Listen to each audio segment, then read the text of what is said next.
喺香港娛樂圈嘅璀璨星河中，楊婉儀曾係一顆耀眼嘅明星。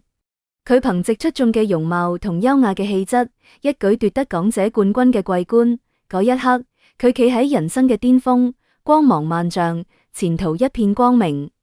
然而，命運嘅車輪卻悄然轉動，將佢嘅人生軌跡帶向咗截然不同嘅方向。楊婉儀出生於一個普通家庭，但上天卻賦予咗佢一副令人驚艷嘅容貌。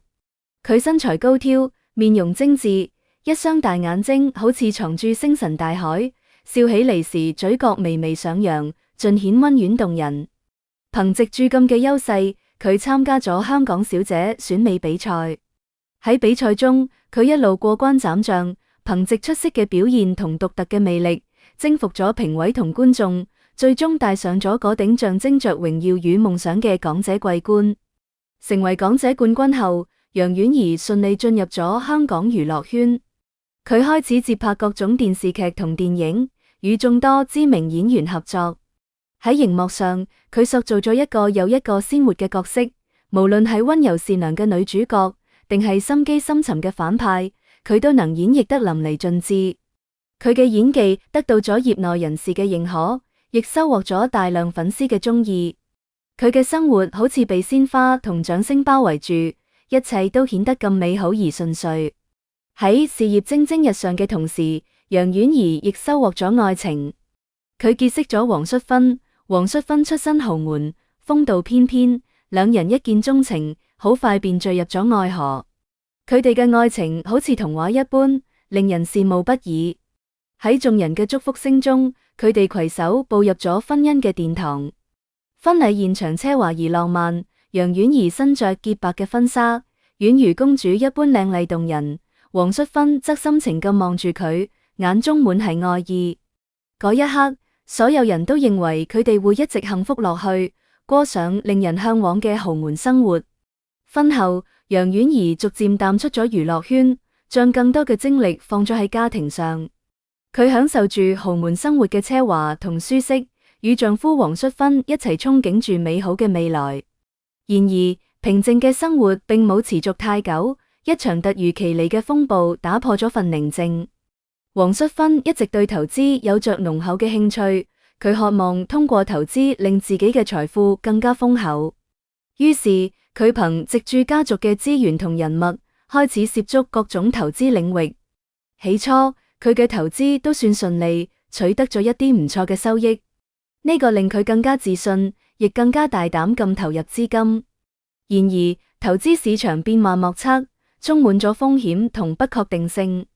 一次重大嘅投資決策失誤，令黃淑芬陷入咗萬劫不復嘅深淵。佢投資嘅項目接連失敗，資金鏈斷裂，欠下咗超過1000萬嘅巨額債務。呢個消息好似晴天霹靂，令楊婉儀同黃淑芬瞬間從天堂跌入咗地獄。原本奢華嘅生活一晚之間化為泡影，佢哋面臨住巨大嘅經濟壓力同精神打擊。港媒得知呢個消息後，紛紛大肆報道，一時之間，黃淑芬欠債1000萬嘅新聞鋪天蓋地，成為咗人們茶餘飯後嘅熱門話題。面對呢啲突如其來嘅變故，楊婉儀冇揀擇逃避，而係決定同丈夫一齊共度難關。佢使出咗渾身解數，諗盡一切辦法嚟償還債務。佢首先賣掉咗喺香港嘅多個房產，呢啲房產曾經係佢豪門生活嘅象徵，如今卻不得不忍痛割愛。每一套房產嘅出售都好似喺割佢嘅肉咁痛苦，但佢知呢個係為咗家庭嘅未來，佢必須咁樣做。除咗賣房產，楊婉儀仲掏空咗自己多年嚟嘅存款。嗰啲辛苦積攢落嚟嘅錢，原本係佢為未來生活做嘅保障，如今卻全部用嚟還債。然而，呢啲仲遠遠唔夠填補巨額債務嘅掘窿。喺走投無路嘅情況下，楊婉儀做出咗一個驚人嘅決定，拍賣自己嘅港姐桂冠。港姐桂冠對於楊婉儀嚟講，唔單止係一個榮譽嘅象徵，更加係佢人生中一段重要經歷嘅見證。喺佢之前，冇任何一位港姐拍賣過自己嘅桂冠，佢嘅呢個決定開創咗港姐選美嘅先河。當呢個消息傳出後，引起咗軒然大波。有人對佢嘅做法表示理解，認為佢係為咗家庭不得已而為之；亦有人對佢嘅行為表示質疑，認為佢係喺褻瀆講者嘅榮譽。但楊婉儀顧唔上呢啲外界嘅聲音，佢心中只有一個念頭，就係盡快還清債務，令家庭恢復正常。儘管楊婉儀同黃淑芬做出咗種種努力，但債務問題依然冇得到徹底解決。喺巨大嘅壓力下，佢哋最終決定遠走美國，躲一個清靜，亦希望喺嗰度能夠重新開始新嘅生活。初到美國，一切都好似咁陌生同艱難，語言不通、文化差異、生活習俗嘅唔同，都令楊婉儀同黃淑芬感到無所適從。但佢哋冇退縮，而係勇敢咁面對呢啲挑戰。為咗生存，楊婉儀不得不放下曾經嘅講者光環，轉行成為咗一名培訓機構嘅老師。呢份工作同佢曾經嘅演藝生涯同豪門生活有着天壤之別。每日佢都要早早咁起身，趕去培訓機構上課。喺課堂上，佢要面對住一群年齡各異、性格唔同嘅學生，耐心咁教導佢哋知識同技能。佢唔單止要備課、授課，仲要批改作業，同家長溝通，工作相當辛苦。有時候一日落嚟，佢累得腰酸背痛，嗓子都沙啞咗。但佢從來冇抱怨過，佢知呢個係佢為咗家庭必須付出嘅努力。然而細心嘅網友發現，自從去咗美國，楊婉儀嘅老公黃淑芬就好似隱身咗咁，再冇出現喺公眾嘅視野之中。過去楊婉儀中意時不時喺社交媒體上秀恩愛，分享佢同老公嘅甜蜜合照。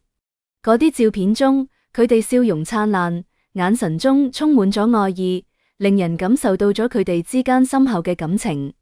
但如今夫妻倆多年冇秀過恩愛，呢個不禁令人產生咗諸多猜測。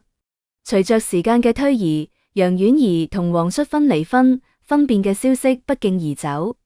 各種傳聞甚囂塵上，有人話黃淑芬喺美國有咗新歡，拋棄咗楊婉儀；亦有人話佢哋因為債務問題產生咗矛盾，最終分道揚鑣。面對呢啲傳聞，楊婉儀始終冇做出任何回應。佢既冇否認離婚，亦冇承認離婚，呢種沉默嘅態度更加令外界想入非非。鬆一啲細節中，好似亦能睇出啲端倪。喺之前，楊婉儀嘅女兒高中畢業，仔高中畢業時都冇見到老公黃淑芬嘅身影。畢業典禮對於細路嚟講係非常重要嘅時刻，每一位父母都希望陪伴喺細路身邊，見證佢哋嘅成長同進步。但黃淑芬卻缺席咗呢啲重要嘅場合，呢個不得不令人懷疑佢哋嘅婚姻係咪出現咗問題。而且黃淑芬已經消失咗好幾年，冇一點兒動靜，好似從呢個世界上消失咗一樣。儘管婚姻狀況成謎，但楊婉儀並冇被呢啲傳聞打倒，佢依然堅強咁面對生活，努力工作，照顧好細路。佢將更多嘅精力放咗喺細路身上，希望俾佢哋一個溫暖、穩定嘅成長環境。佢會喺閒暇時間陪細路哋一齊學習、玩耍，分享生活中嘅點點滴滴。喺佢嘅悉心呵護下，細路哋健康快樂地成長住。經過咗好幾年嘅努力還債，楊婉儀嘅經濟狀況有咗明顯嘅好轉。去年港媒報道咗呢個消息，令關心佢嘅人感到一絲欣慰。雖然佢再亦無法回到曾經豪門生活嘅奢華狀態，但佢通過自己嘅努力，令生活逐漸走上咗正軌。如今楊婉儀已經55歲。近日，佢喺社交媒體上分享咗一啲去拉斯維加斯旅行嘅照片。照片中嘅佢留住一頭清爽嘅短頭髮，穿衣打扮亦比較樸素。佢眼角嘅魚尾紋以及法令紋都非常明顯，歲月喺佢嘅面上留下咗深深嘅痕跡。雖說照片亦加咗一啲美顏，但皮膚嘅緊緻狀態亦不及當年。不過以佢而家嘅年紀，有而家咁嘅狀態已經非常唔錯。特別係佢身上嗰份從容淡定嘅氣質，喺唔少網友睇嚟都恰到好處。喺拉斯維加斯，楊婉儀玩得好開心。佢喺多個景點打卡拍照，留念，面上洋溢住幸福嘅笑容。從佢嘅照片中可以睇出，佢嘅精神狀態好好，好似已經從過去嘅陰霾中走出咗嚟。睇到佢有而家咁輕鬆、快樂嘅狀態，有網友感慨話：真係好唔容易。回顧楊婉儀嘅人生，佢經歷咗從港姐冠軍到豪門闊太，再到負債累累、遠走他鄉嘅巨大轉變。佢嘅人生充滿咗起伏同波折，但佢始終冇放棄，始終保持住堅強同樂觀嘅態度。佢用自己嘅行動詮釋咗乜嘢係真正嘅堅韌同勇氣。至於佢嘅婚姻狀況，至今仲係一個謎，或者只有時間能夠得出最後嘅答案。但無論如何，我哋都希望楊婉儀能夠一直保持咁良好嘅狀態，幸福快樂地生活落去。佢嘅人生已經足夠精彩，未來亦一定會更加美好。